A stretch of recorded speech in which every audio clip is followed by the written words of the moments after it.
नमस्कार मित्रों, आज जिस विषय पर मैं बोलने जा रहा हूँ, आप लोगों को बताने जा रहा हूँ, वो विषय बहुत ही रोचक है। रोचक इसलिए है कि हर व्यक्ति को आवश्यकता होती है अपने जीवन में, और शायद ही कोई ऐसा व्यक्ति हो जिसने आज के विषय के अनुसार बिना चले कार्य किया। मैं आपको बता दूं, मैं आज आप लोगों को कुंडली मिलान के बारे में बताने जा रहा हूं। मित्रों, जब भी हम विवाह करते हैं, किसी से भी विवाह करते हैं, तो हर आदमी जानता है, माता पिता जानते हैं, घर के लोग जानते हैं, बच्चे जानते हैं कि वो कुंडली को मिलान जरूर करवाते हैं किसी पंडित से, किसी विशेषज्ञ से। कुंडली का मिलान करने के बाद ही शादी करते हैं। अब कुंडली का मिलान क्यों जरूरी है, क्या है कुंडली मिलान, क्या देखा जाता है कुंडली मिलान में, इसकी आवश्यकता क्यों है और इसको मिलाने से वैवाहिक जीवन में क्या फ़ायदे होते हैं, आज मैं इन्हीं सब विषयों पर चर्चा करूंगा। दोस्तों, बहुत ही विस्तृत विषय है ये। सिर्फ जब हम किसी से प्रेम करते हैं, क्योंकि आजकल प्रेम विवाह का प्रचलन बहुत ज़्यादा चल रहा है और अच्छी भी बात है। प्रेम विवाह को हम भी चाहते हैं कि जाति और धर्म के बंधनों से ऊपर उठकर इंसान मानवता के बंधन में बंधे। और जब से ये प्रेम विवाह चला है, तब से दहेज प्रथा जो जैसी कुप्रथा जो थी, उसमें बहुत ज़्यादा कमी हुई है। तो आपने देखा होगा कि आपका जब किसी लड़की के साथ या किसी लड़की का किसी लड़के के साथ अफेयर चलता है, तो ऐसे में कभी कभी ऐसी स्थिति आती है बीच में कि झगड़ा हो जाता है, लड़ाई हो जाती है और ब्रेकअप हो जाता है, मतलब टूट जाता है संबंध। फिर आदमी बहुत निराश होता है, ज्योतिषियों के पास जाता है। मेरे पास भी लोग आते हैं कि मेरा एक लड़की से ब्रेकअप हो गया, या लड़की का फ़ोन आता है फ़ोन कि मेरा एक लड़का था, बहुत अच्छा था, उस ब्रेकअप हो गया, उसने मुझे धोखा दे दिया, उसने ऐसा कर दिया, उसने वैसा कर दिया, और अब वो किसी और लड़की के साथ है, या फिर कुछ और बात या किसी बात को लेकर नाराज़गी हो गई है और वो बात नहीं कर रहा है, उसने अब मुझसे मिल नहीं रहा है, कब होगा, मिलेंगे, क्या होगा, ये सब जानने की कोशिश करता है। तो मित्रों, जब ये स्थिति बनती है प्रेम में, जब इंसान प्रेम में होता है और ऐसी स्थिति बन जाए, तो ये समझ लेना चाहिए कि कहीं ना कहीं उस लड़की की कुंडली में और आपकी कुंडली में कुछ ग्रहों का ऐसा अंतर आया है, ऐसा फ़र्क है कि जिसकी वजह से आप लोगों का ब्रेकअप हुआ है। देखा जाए तो, क्योंकि जब आदमी प्यार करता है तो कुंडली मिलाकर प्यार नहीं करता, कुंडली को मिलाकर वो प्रेम नहीं करता। प्रेम एक ऐसी भावना होती है जो अपने आप उत्पन्न होती है। मगर अगर इंसान सच्चा प्रेम कर रहा है और दोनों तरफ से पॉजिटिव चल रहा है, तो ये आप निश्चित मानिए कि आप लोगों ने भले कुंडली ना मिलाई हो, मगर आप लोगों के गुण, इसका मतलब अपने आप ही बहुत ज़्यादा मिलते होंगे कुंडली में। क्योंकि जब कुंडली में ज़्यादा से ज़्यादा गुण आपके मिलते होंगे, तभी आप लोगों का प्यार बहुत लंबा, बहुत मजबूत चलेगा। जैसे लोग कहते हैं मेरा 10 साल से अफेयर चल रहा था, मेरा 5 साल से अफेयर चल रहा है एक लड़की से, एक ही लड़की से, एक लड़के का। तो जब लंबे लंबे अफेयर चलते हैं और आपस में अंडरस्टैंडिंग बहुत अच्छी होती है, तो इसका मतलब आप लोगों की कुंडली भले आपने ना मिलाई हो, परंतु स्वतः कहीं ना कहीं वो मिल गई है और आपके गुण मिल रहे हैं। पर जब आप विवाह करते हैं, तब भी आप कुंडली का मिलान करते हैं। कुंडली मिलान में सबसे पहली चीज़ देखी जाती है मंगल की स्थिति। इसके बारे में मैं आपको अपने एक वीडियो में बहुत विस्तृत रूप से बता चुका हूँ। मांगलिक दोष सबसे प्रथम दृष्टया लड़के लड़के की शादी के रूप जब होती है, तो मंगल की स्थिति बहुत अहम होती है और उसको सबसे पहले हम लोग देखते हैं। कोई भी अच्छा ज्योतिषी होगा, कुंडली खोलेगा। मैं पिछले वीडियो में बता चुका हूँ, इस वीडियो में भी मैं थोड़ा सा जरूर बताऊंगा संक्षिप्त रूप से मंगल दोष क्या है। फिर उसके बाद मैं गुणों की बात करूंगा कि कितने गुण होते हैं और क्या क्या देखा जाता है। क्योंकि मंगल दोष अगर है तो कुंडली का मिलान नहीं होता है, फिर उपाय की तरफ जाना पड़ता है। अगर आपकी जन्म पत्री में लग्न में 7वें स्थान पे, 8वें स्थान पे एवं 12वें स्थान पर, ये 4 स्थान हैं जहाँ पर मंगल बैठा हुआ है, तो आप ये मान के चलिए कि आप मांगलिक हैं। तो जब आप विवाह करते हैं तो इन्हीं 4 स्थानों पर लड़की की कुंडली में भी मंगल का विराजमान होना आवश्यक होता है। और अगर मंगल विराजमान नहीं है तो ऐसी स्थिति में किसी पंडित का से परामर्श लीजिए, किसी ज्योतिषी से परामर्श लीजिए जो अच्छी गणना कर सकता हो। तो वो आपको सलाह देगा कि अगर आपका कुंडली में मंगल, आप मांगलिक हैं परंतु जिससे आप विवाह करने जा रहे हैं वो मांगलिक नहीं है, तो उसकी कुंडली में ऐसे क्या योग हो सकते हैं जो मंगल को काट दे, मंगल दोष को काटने वाले। जैसे अगर मंगल के स्थान पर पाप ग्रह हो लड़की की कुंडली में, मान लीजिए 7वें 8वां, वहाँ जिन स्थानों की मैं बात कर रहा हूँ वहाँ पर पाप ग्रह बैठा हुआ है, शनि बैठा हुआ है, या बृहस्पति की दृष्टि, बहुत बृहद फील्ड है इसलिए बहुत ज़्यादा विस्तृत नहीं बताऊँगा, समझ में नहीं पाएंगे कहेंगे।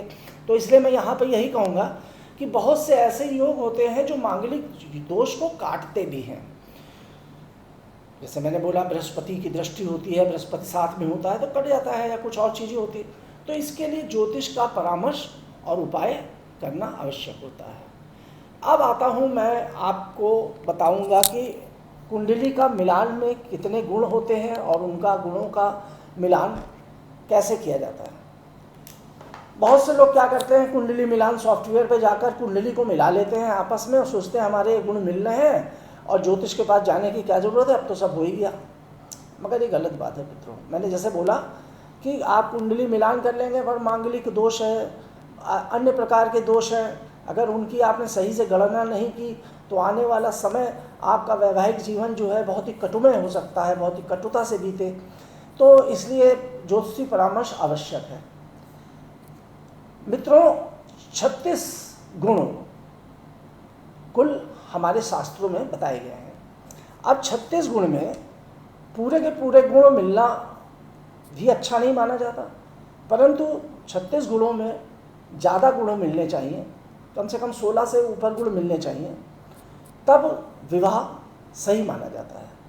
और अगर और ज़्यादा गुण मिलते हैं तो और अच्छा है, 20, 25, 27, 28 जो भी मिले, ये भी आप एक पंडित से सलाह लेकर ही करिएगा। अब इन 36 गुणों में किस गुण को क्या कितनी संख्या दी गई है बताता हूँ। सबसे पहला है वर्ण। वर्ण जो है वो कार्य को दिखाता है, कार्य, आप कौन सा कार्य कर रहे हैं, आपके कार्य की प्रवृत्ति और लड़की की कार्य की प्रवृत्ति में आपस में क्या मैच करेगा, इस वर्ण से पता चलता है। वर्ण का सिर्फ एक अंक है, इन 36 में से एक गुण मिलता है। उसके बाद एक होता है वैश्य, ये भूत तत्व को दिखाता है और इसके गुण होते हैं 2। तीसरा होता है तारा, जैसे कहते हैं ना, आपने सुना होगा तारा का मिलान नहीं हो रहा है, पंडित लोग कहते हैं आपकी कुंडली में तारा का मिलान नहीं हो रहा है, बाकी तो मिलान बहुत अच्छा है, तारा नहीं मिल रहा है। तो तारा, अब आप कहें तारा क्या, तारा मतलब भाग्य, भाग्य। अब भाग्य अगर आपका और लड़की का आपस में मैच कर रहा है कि नहीं कर रहा है, ये तारा से देखा जाता है। इसके होते हैं 3 गुण। फिर आता है योनि। योनि मतलब मानसिकता, लड़के की और लड़की की मानसिकता कितनी मिलती है आपस में, उनमें कितना अधिक अच्छा संबंध है, इस बारे में हम योनि का मिलान जब करते हैं तब पता चलता है कि इसमें कितना मिलान हो रहा है। उसके बाद नेक्स्ट है मैत्री। मैत्री के 5 गुण होते हैं और मैत्री से अनुकूलता देखी जाती है। अनुकूलता मतलब आपस में दोनों एक दूसरे के प्रति कितने अनुकूल हैं, सीधा सा शब्द उसका अर्थ। उनमें आपस में अनुकूलता कितनी है, कितना उनके आपस में एक दूसरे के प्रति कंफर्ट रहेंगे, जिसको इंग्लिश में आप लोग कहते हैं कंफर्ट, कितना रहेंगे। ऐसा तो नहीं कि आपस में शादी के बाद एक दूसरे में हिचक हो, एक दूसरे से कंफर्ट महसूस ना कर रहे हों। फिर नेक्स्ट आता है गण। गण के 6 गुण होते हैं और इस गण का मतलब होता है गुण स्तर, मतलब जो टैलेंट है आपका टैलेंट और लड़की का जो टैलेंट है, उन दोनों के बीच में उनके जो वो, जैसे लड़की बहुत अच्छी डांस कर रही है, एक्टिंग कर रही है, मगर आप लड़का जो है वो बिल्कुल ही उसको इंटरेस्ट नहीं है, गुस्सा आता है, डांस घर में होता है तो उसको मना करता है, मत करो, ये नहीं है, ये मत करो, डांस ना करो, गाना ना गाओ, ऐसा ना करो, वैसा ना करो। तो ये गुण भी आपस में मिलना बहुत ज़रूरी है। गण तो गुण आपस में जो दोनों के गुण मिलेंगे तभी एक संबंध अच्छा मजबूत बनता है। इसी तरह आता है भ्रुकुट। बहुत इम्पॉर्टेंट या कहिए सबसे इम्पॉर्टेंट गुण होता है भ्रुकुट और नाड़ी। जैसे आपने सुना भी होगा पंडितों से कि नाड़ी मिलान नहीं हो रहा है या भ्रुकुट मिलान नहीं हो रहा है, तो भ्रुकुट के 7 अंक होते हैं। इन 36 में से 7 अंक भ्रुकुट के होते हैं और ये भ्रुकुट जो होता है इसका मतलब प्रेम। आप दोनों के बीच कितना प्रेम है, पति पत्नी के बीच या लड़का लड़की के बीच, रोमांस में भी, और वो देखा जाता है भ्रुकुट से। अगर आपका भ्रुकुट का मिलान नहीं हो रहा है तो भी थोड़ा सा विवाह में दिक्कत होती है कि अगर भाई आप लोगों के बीच शादी हो गई, प्रेम ना हो या प्रेम में कहीं कमी हो जाए आगे जाकर, अभी तो है मगर वो कम प्रेम ना हो पाए जो प्रेम होना चाहिए। और आखिरी है नाड़ी। नाड़ी के 8 गुण होते हैं और नाड़ी का मतलब होता है आपका स्वास्थ्य, मतलब हेल्थ। अब दोनों के हेल्थ इशू भी बहुत इम्पोर्टेंट है। विवाह आप करते हैं और जीवन पर्यंत आपको साथ रहना होता है। आपकी उम्र, मान लीजिए आपकी 25 साल की उम्र में शादी हो रही है और आपकी 70 साल की एवरेज उम्र है, तो आप सोच लीजिए आपको कितना लंबा समय पति पत्नी को साथ में रहना पड़ता है। ऐसे देखिए बहुत से लोग हैं जिनको मैंने देखा कि वो सिल्वर जुबली मनाते हैं शादी की, डायमंड जुबली मनाते हैं, 50-50 साल पति पत्नी एक दूसरे के साथ में हैं और स्वस्थ हैं, उनके स्वास्थ्य में कोई कमी नहीं है। अगर शादी के बाद लड़का बीमार पड़ जाए, एक्सीडेंट हो जाए, कोई चोट लग जाए, कोई ऐसी स्थिति हो जाए कि जीवन पर्यंत वो खटिया पे लेटा रहे, या लड़की की ऐसी स्थिति बन जाए, तो स्वास्थ्य का मिलान भी दोनों में बहुत ज़रूरी होता है। और ये सारे गुणों को अगर आप जोड़ेंगे जो मैंने बताए हैं तो ये कुल 36 बनते हैं। इन गुणों के आधार पर ही एक विवाह का निर्धारण होता है, एक रिश्ते का निर्धारण होता है कि आपके बीच में कैसा रिश्ता रहेगा आने वाले समय में और कितना ज़्यादा आप इस रिश्ते को आगे साथ में मिलकर चला पाएंगे। इसी के साथ मित्रों, कुंडली में और भी बहुत सी चीज़ें देखी जाती हैं।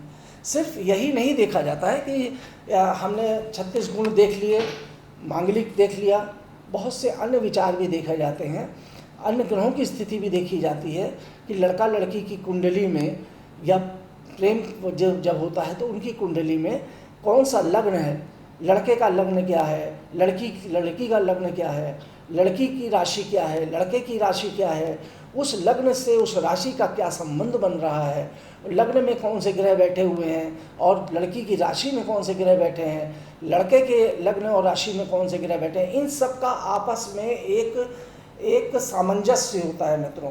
एक अच्छा ज्योतिषी जब 2 कुंडलियों को सामने रखता है तो वो गुण मिलाने से पूर्व ही बता देता है कि इन दोनों का विवाह होगा कि नहीं होगा।